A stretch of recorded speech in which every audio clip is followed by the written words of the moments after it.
Et vous pouvez pas comprendre ce que c'est d'être un Renoir, je vous dis directement, voilà, je rentre dans le vif du sujet. Nous, les Renois, on est les seuls au monde, quand on part quelque part en vacances, on doit penser à un truc auquel personne ne pense.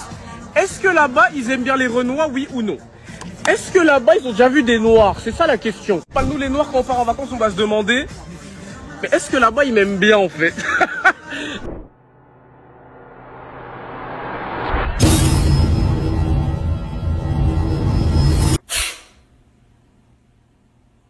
Petite vidéo aujourd'hui sur des Noirs.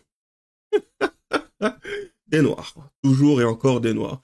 Mais cette fois, tu sais, j'ai voulu aller un peu plus en profondeur. Sur différents discours, qui en soi sont sensiblement différents, hein, des retours d'expérience ou des personnes qui se posent des questions avant d'aller dans un pays ou dans une ville ou de partir en vacances, ou tout simplement des personnes, des femmes qui parlent des hommes noirs, faisant comprendre qu'apparemment les hommes noirs auraient cette fâcheuse manie de les dénigrer. Et puis, ce que j'ai trouvé intéressant dedans, c'est qu'il y a toujours quelque chose qui revient, en fait. L'amour. Ouais, l'amour. C'est, oui, être aimé ou être détesté. Être considéré ou ne pas être considéré. Fournir de la chaleur ou ne pas en fournir. Ou recevoir de la chaleur humaine, mais ne pas en recevoir. Donc voilà, tout tourne autour de ça. C'est que tu vas dans un autre pays, mais là, ta seule préoccupation, c'est de savoir si, en fin de compte, les gens, ils t'apprécient. D'accord. Ok, hein, tu sais. Tu ne te soucies pas d'être dénigré par les hommes noirs, mais tu en fais une vidéo. On va traiter tout ça ensemble. Allez, on commence sans plus tarder. Les frères, je vous explique, là, je suis en vacances en Italie avec ma meuf, en Sicile, parce que je sais qu'il y a des connards. Sicile, c'est pas l'Italie! Bref, je vous explique. Là, je suis en Sicile avec ma meuf. Et vous pouvez pas comprendre ce que c'est d'être un Renoir, je vous dis directement, voilà, je rentre dans le vif du sujet. Nous, les Renois, on est les seuls au monde, quand on part quelque part en vacances, on doit penser à un truc auquel personne ne pense. Est-ce que là-bas, ils aiment bien les Renois, oui ou non? Alors déjà, je précise, hein, je me dédouane totalement. Je ne m'associe pas à ce mec, il ne s'associera jamais à moi. Pour faire simple, je ne me pose pas ce genre de questions. Je ne dis pas que ça n'existe pas. Je ne dis pas que dans certains endroits, le noir n'est pas vu comme une bête de foire. Je pense que ça doit exister. Pas simplement une légende. Ça doit exister. Mais, lors de mon voyage en Sicile, avant d'y aller, je me suis à aucun moment posé la question, est-ce qu'en fin de compte, ils vont m'aimer? Est-ce qu'en fin de compte, je vais pas me faire lyncher si je vais là-bas? À aucun moment. Je suis pas matrixé, tu sais, je me dis pas, parce que je suis noir, ils m'aiment pas. Non, non. Voilà. On n'est pas tous... on poursuit. Est-ce que là-bas, ils ont déjà vu des Noirs? C'est ça la question. C'est-à-dire, tout le monde part en vacances normales. Les Blancs, les rebeux, ils vont en vacances normales. Nous, les Noirs, quand on part en vacances, on va se demander, mais est-ce que là-bas, ils m'aiment bien, en fait? Est-ce que là-bas, ils vont me tuer, en fait? C'est ça la question. Et je vous jure, les frères, c'est ça. Hein. Donc voilà, en Italie, ils sont pas trop Black Lives Matter, mais pour l'instant, ça va. Je regarde un peu à gauche, à droite, mais pour l'instant, ça se passe bien. Donc voilà, les gars, soyez fiers d'être noirs. Black Lives Matter, Rosa Parks, Nelson Mandela. Je sais pas, il y a qui d'autre? LeBron James. Les frères. Désolé, je le trouve pitoyable, mais bon. Chacun son point de vue à ce niveau-là. Donc du coup, non, je ne me pose pas ce genre de questions, encore une fois. Je suis pas Black Lives Matter. Moi, tout le monde est à la même échelle, donc voilà. Non, il n'y a pas de Black Lives Matter. J'ai jamais été dans ce genre de délire. J'ai vu après concrètement que c'était un scam, une arnaque, donc voilà. Juste à dire, hein, mais bon, pas étonnant en même temps. Du coup, une jeune femme qui est partie en Espagne et son retour d'expérience touristique en tant que femme noire. Pourquoi, je précise, hein, je pose la question, c'est tout bête. Pourquoi en tant que femme noire? Déjà, quand je vois une vidéo, c'est à 0 seconde. 0 seconde. Je vois que c'est écrit ça, je me dis, toi, tu dois être dans un délire militantiste ou je sais pas quoi. Allez, on commence. Mais est-ce que je dois me prononcer sur mon expérience en tant que sociologue afrodescendante en vacances à l'île des... Déjà, quand elle dit afrodescendante, c'est rédhibitoire. Désolé. Afrodescendante, ça veut dire que tu es dans un délire. Tu sais, les choses sont simples. Elles peuvent être très simples. Tu dis noir ou black. Tu sais, c'est une syllabe, je crois. C'est pas afrodescendant. Et c'est long, c'est très long. Tu peux faire simple, mais tu fais compliqué. C'est que ça te touche. Tu le portes à cœur. Voilà, ça c'est... Ok. On le sait, tu es le type de personne qui, lorsqu'il va aller quelque part, tu vas à la pharmacie, et franchement, dès que j'ai mis un pied dans la pharmacie, ils m'ont regardé bizarrement.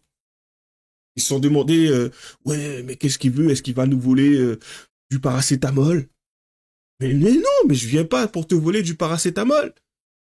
Voyez-vous, l'intuition en général, pour certaines de ces personnes en tout cas, beaucoup d'entre eux je dirais, emmène une histoire, un récit, qui n'a pas forcément une base solide, mais va emmener un récit, et qui va emmener parfois une conclusion où tu vas entendre parler d'agression. Donc voilà, c'est souvent de ça dont il s'agit. Mais c'est pas grave, on poursuit. Majorque. Et donc en gros je vous explique. Avant tout, je veux dire de l'Espagne que c'est un beau pays. Majorque c'est magnifique. Là-bas il y a notamment Palma de Majorque.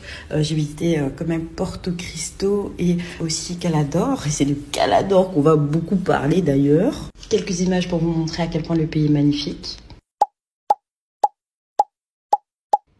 C'est bon, on y est. Donc je vous explique ma petite expérience. En fait, on a été avec 3 amis. Donc il y avait moi, une autre fille du coup afrodescendante, ma pote et un autre pote à moi qui est maghrébin. Ok. Tout avait bien commencé. Moi j'étais emballée. Donc on va à l'aéroport, pas de souci, pas de problème. Mais après, on commence à rentrer dans l'avion. On voit, il y avait que des personnes blanches. C'est pas un problème. C'est pas un problème. Mais le truc, c'est que lorsqu'on marchait dans le truc, vous voyez, qu'on prend nos valises et qu'on rentre dans l'avion, la valise cabine, là, tout le monde regardait hyper mal. Et en fait, bon, moi, je vous le dis, je suis militante antiraciste, je suis doctorante en socio-anthropologie, je travaille sur les questions raciales.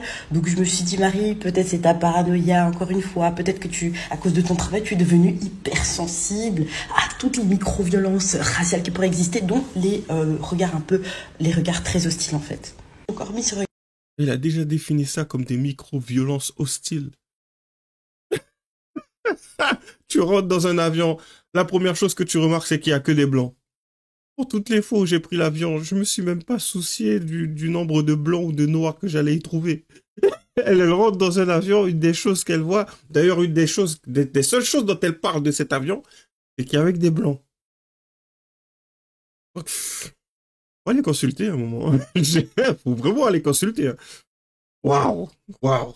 J'ai pris l'avion avec ma grand-mère et ma mère. Peut-être non plus ma grand-mère. Des personnes de ma famille, des personnes qui ne sont pas de ma famille. On sait jamais, au grand jamais, parce qu'ils sont noirs pour beaucoup. Au grand jamais, on s'est posé, on s'est dit, il y a beaucoup de blancs quand même dans l'avion. Pourquoi faire? Parce qu'en fait, quand ça va déboucher où? D'amener ce sujet-là sur la table. C'est pourquoi? C'est dans quel but? Pour faire quoi? De savoir qu'il y avait plein de blancs dans l'avion? Pourquoi faire? Je sais pas. Je sais pas. Ce regard, je suis hyper excitée, je suis hyper emballée au Palma de Majorque, la destination des footballeurs et tout ça, où les gens vont faire la fête, etc. Et donc après, commencent déjà les problèmes de contrôle facial, c'est-à-dire qu'on a fait une escale en Allemagne. Mon pote maghrébin, on commençait déjà à faire du contrôle faciès avec lui. Quand c'était des personnes blanches, vous pouvez passer. C'était la police qui contrôlait. Vous pouvez passer. Et puis dès que c'était mon pote maghrébin, il regarde 5 fois sur la carte, il le regarde son visage, et puis re-regarde, retourne. Frère, donc déjà il y avait ça. Je suis pas choquée parce que malheureusement, même en Belgique, ce pote en question, ça nous est arrivé, par exemple, de rentrer dans un magasin ensemble et qu'on se fasse suivre, par exemple. Genre, on dirait vraiment, moi et lui, c'est hold up. Pour les visiles, hold up. Malheureusement, ça, on a plus ou moins l'habitude, et puis on avance, on est très content d'arriver en... Petite anecdote, très rapide. Quand j'étais à Dijon, j'ai vécu à Dijon pendant 1 an, j'étais avec un pote. Ce pote est, je dirais, métis. Mais il est métis. Une peau très claire et tout. Enfin, quand on rentrait tous les deux dans les commerces, dans plusieurs commerces, on est allé dans plusieurs commerces, ce mec, à chaque fois, il se faisait suivre par le vigile. Moi, non. Regarde ma couleur de peau. Moi, non. Lui, oui. À part la couleur de peau, j'ai noté une différence qu'il y a entre lui et moi. C'est que lorsque on rentre quelque part, j'ai une tête reposée. Je sais pas si c'est friendly, amical ou autre, j'en sais rien. Mais j'ai une tête reposée, légère. Tu sais, je suis pas... Alors que lui, dès qu'il rentre quelque part... Tu vois le genre? Donc maintenant, pour avoir bossé en tant qu'agent de sécurité, mais ça, du coup, c'est arrivé après... C'est sur ce genre de choses que l'on va se baser en temps normal, tu sais. C'est-à-dire le faciès. Le faciès, les micro-expressions. Si la personne, elle a l'air suspecte, ou en tout cas de rester sur le qui-vive, d'être sur ses gardes, ça sera suspect. Donc, ça peut être aussi une des raisons. Déjà, une des premières choses qu'elle constate lorsqu'elle rentre dans un avion. Je suis désolé, mais il y a des blancs. J'imagine la tête que tu as dû faire lorsque tu as vu que des blancs. Et eux-mêmes, la tête qu'ils ont dû faire lorsqu'ils t'ont vu les regarder. Parce qu'ils n'ont pas dû se dire, ah, elle doit constater qu'il n'y a que des blancs. Si ça se trouve, ça a dû être, ouais, pourquoi ils nous regardent? Parce qu'en fait, dans son récit, elle en vient jamais à se dire, ouais, mais peut-être que eux, ils doivent se dire certaines choses te concernant par rapport au fait que toi, tu as constaté, parce que pour constater, il a fallu que tu vois, il n'y a que des blancs. Je sais pas. Je spécule. On poursuit. En Espagne, l'hôtel est super sympa, les gens sont super sympas, les agents d'accueil, etc. Et puis, bizarrement, qu'on commence à se trimballer et on arrive à Calador, oui, je dis le nom de la ville, à Calador, mais c'était que des regards atroces. Déjà, l'île, elle est hyper investie par énormément de touristes, des touristes, et on a vu que ces touristes, en fait, qui nous regardaient tout le temps mal, ils étaient allemands et hollandais. Et en fait, je sais pas, on dirait qu'ils se sont tous synchronisés pour se dire, c'est maintenant on va en voyage. Et en fait, j'ai l'impression qu'il y a tout un raisonnement qui traduit, en fait, de notre intuition, de mon intuition avec mes potes, et on s'est dit, en fait, le problème, c'est quoi? Déjà qu'on ne croisait pas beaucoup de personnes racisées, donc les personnes maghrébines et noires qu'on a vues, vraiment, il n'y en avait pas beaucoup. Bah, je pense que ces Hollandais et ces Allemands, ils étaient vraiment pas contents parce que je pense qu'il y a toute une conceptualisation où on investit leur pays en tant que population issus d'immigration, donc déjà ça les dérange. Et même en vacances, lorsqu'ils décident de suivre leur propre pays, certainement à cause de nous, parce que toutes les crises de l'humanité, toutes les crises européennes sont à cause des personnes issues de l'immigration, bah, même là où ils vont en vacances, ils nous voient encore. Donc je pense que c'était ça les mauvais regards, les gars. Si vous voulez. Il n'y a aucun développement réel, il n'y a rien du tout. Déjà, la base de son récit part d'une intuition. Donc ça part de quelque chose de brumeux, de flou, il n'y a rien de concret. Ensuite, elle fait son petit scénario toute seule. Enfin, c'est un scénario qui l'arrange et qui la convient. Regardez, juste le petit sourire, je pense que... C'est terrible, hein? Comment certains peuvent en venir à penser de cette façon-là? T'imagines si à un moment donné, il se passe quelque chose? Elle va commencer à partir sur le « ouais, mais ça se voyait depuis le début qu'il nous aimait pas ». Et son récit, en tout cas, le résultat de tout cela sera basé sur quelque chose de brumeux. Elle va dire « ah oui, on a subi des micro-agressions ». Alors, quelles sont les micro-agressions? Ben, ils nous regardaient. On poursuit. Même des tutos, je vous apprends justement à gérer ces mauvais regards parce que franchement du premier jour je m'en foutais. Deuxième jour je commençais vraiment à trouver un peu lourd et troisième jour je vous jure c'était exagéré. On a l'habitude vraiment de gérer les micro-agressions, les regards, etc. hostiles, sachant qu'on peut même pas l'expliquer vraiment, on peut pas le dénoncer. C'est des choses tellement dures à prouver, à démontrer, faire la différence entre le fait qu'on t'aime pas parce que t'es juste toi ou on t'aime pas à cause de ta couleur de peau, c'est super dur à démontrer. Les gars, mais au bout du troisième jour, comme je vous expliquais, on commençait vraiment à subir. C'était tout le temps, c'était des... Elle a dit ça comme si le fait de ne pas aimer quelqu'un, c'était quelque chose qui pouvait passer sous le coup de la loi. Donc si aujourd'hui quelqu'un, et ça peut-être qu'il y a des personnes qui seraient pas d'accord avec moi, mais c'est quand même réel, c'est un blanc a le droit de ne pas aimer les noirs. Vous savez, dans son fort intérieur, il a le droit de ne pas aimer les noirs. Un noir a aussi le droit de ne pas aimer les blancs. Dans son fort intérieur, il a le droit. C'est terrible quand même. Et perso, hein, si à un moment donné, t'as un blanc qui vient qui me dit « ouais, j'aime pas les noirs », t'inquiète, hein, franchement, je peux te rassurer. Je vais pas commencer à me griffer, ça va pas commencer à me démanger parce que tu m'aimes pas. Je vais pas t'en vouloir ou autre. À la rigueur, la seule chose que je risque de faire, c'est d'essayer de comprendre pourquoi. Donc je te poserai la question, pourquoi ? Ah, parce que les noirs, ils ont toujours ci, ça, X, Y, Z. C'est une raison. Si cette raison est suffisante pour que tu ne nous aimes pas, ok. Et je continuerai à faire ma vie. Pourquoi? Parce que jusqu'à preuve du contraire, quand quelqu'un ne t'aime pas, ça n'a pas d'incidence sur ta vie. C'est peut-être triste à dire, mais c'est la réalité. Donc voilà. Après, tu sais, en haut d'une certaine hiérarchie, je sais pas, peut-être que cette personne, elle a un pouvoir sur toi. Si elle ne t'aime pas, Dans ce cas-là, tu fais en sorte de ne pas te retrouver dans son champ d'action. Admettant, oui, j'ai voulu avoir un appartement, mais en fait, ce mec, il aime pas les noirs. Et admettant, c'est avéré. Dans ce cas-là, tu cherches dans un autre immeuble. Tu vas dans une autre agence. Tu vas voir quelqu'un d'autre. C'est pas tout le monde qui a la même opinion. Et concrètement, si ce mec aujourd'hui, il pense ainsi, faut peut-être se poser la question du pourquoi. Parce que quand tu vois ce qui se passe avec le PSG ou autre, à un moment donné, tu en viens à te dire, c'est normal. Même moi, j'aurais vu des blancs faire ce genre de choses-là, je me serais dit, les blancs, ils sont spéciaux hein, quand même. Ils commencent à... Moi, si un jour je vois un groupe de blancs venir me demander un truc, c'est mort. Hein. T'as vu ce qu'ils font? C'est normal. C'est tout à fait normal. L'être humain n'a pas envie de se retrouver avec une personne qui représente un danger dans la société. Où elle peut la mettre justement, pas simplement mal à l'aise, mais dans une situation problématique. Admettons, ce noir-là, je décide de le prendre dans mon appartement et il casse tout. Et qu'en plus de ça, c'était basé, puisque la façon dont les choses se sont passées, c'était basé sur quelque chose qui tournait, qui avait été dit, dont on m'avait parlé, dont on m'avait prévenu. Et c'est pas simplement prévenu, c'est que c'était quelque chose de récurrent. Et moi, je suis parti me dire, ah ben tiens, ça veut rien dire, c'est un groupe individuel, ça veut pas forcément dire, ouais, mais ils ont une culture. Ils sont associés à quelque chose, ces gens. C'est pas une coquille vide qui arrive chez toi. Donc voilà, on te dit, oui, ce sont des Congolais qui cassent toujours tout. Dans ce cas-là, tu vois un groupe de Congolais arriver. C'est un peu normal que tu sois craintif, que tu te poses des questions, que tu te dises, est-ce que je prends le risque ou pas? Poursuis.